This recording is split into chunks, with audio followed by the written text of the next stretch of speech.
Hello, and welcome to Ask Dr. B. Today, I'm going to answer a question that comes from the UK about bullying.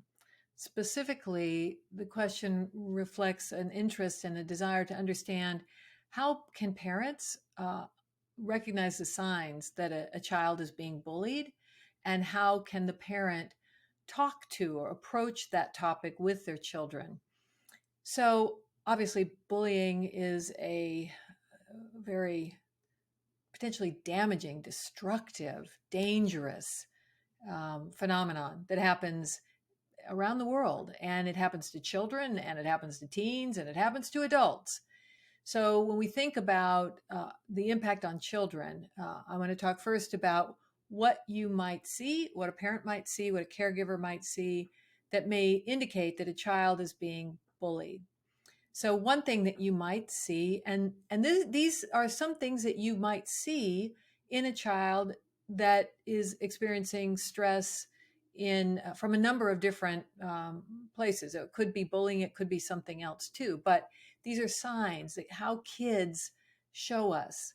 So you might see a change in their daily energy level. Normally you think of your child as being sort of happy-go-lucky, and you notice that they seem sad, that they seem unhappy, that they seem anxious. Maybe a child who wasn't worrying before wasn't sort of showing those indications of worrying in general is now anxious.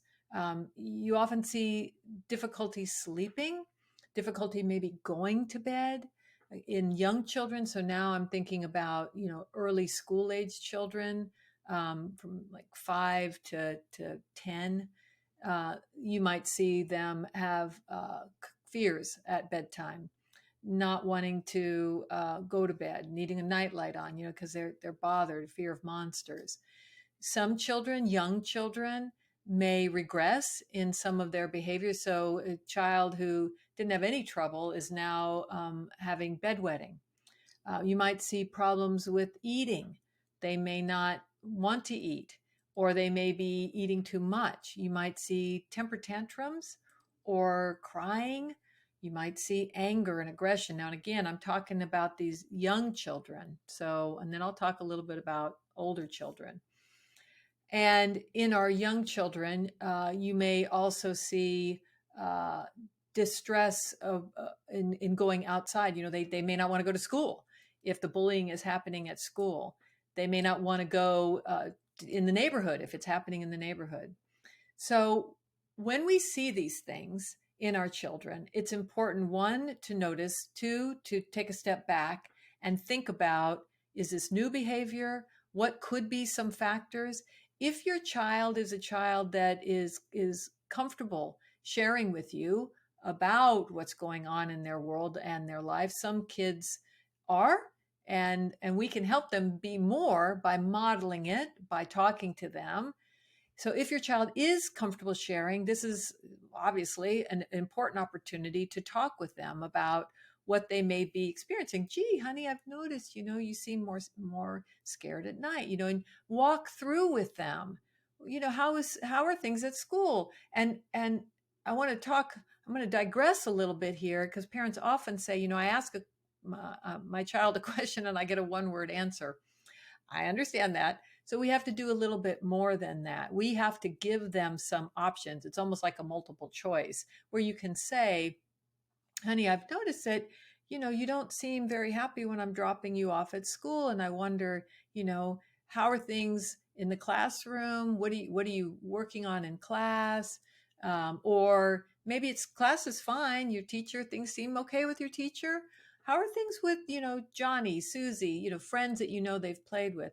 Maybe it's on a sports team where they're being bullied. So once we identify that something is amiss, then we have to become detectives, and we have to let them know that we are asking them about these things because we care about them, because we love them, because we've noticed this. Sometimes what you might see is that a child becomes, sort of defiant, and they don't want to talk, and they're angry at you. Again, that's an indication that something is amiss and we need to better understand it. So if your child can't share, they're not willing to, they really are breaking down, crying, or they're angry, or they're shutting down, then you want to include others who might have some information, talking to the school teacher or counselor. Be careful with that, because depending on the age of the child, you want to make sure that the child is aware you're having those conversations. For older kids, younger children, if they're being bullied and they can't explain that to you, they can't express that, then having the conversation with the teacher and seeing what their perspective is really helpful and really critical.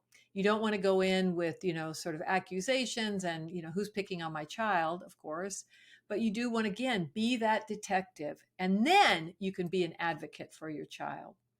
So that's the some of the signs that you would see in a younger child, and ways that you can try to elicit information from them, invite them, share with them. Sometimes when I was in school, this used to happen to me, meaning, someone was mean to me. Does that ever happen to you? The more specific you can be, the better.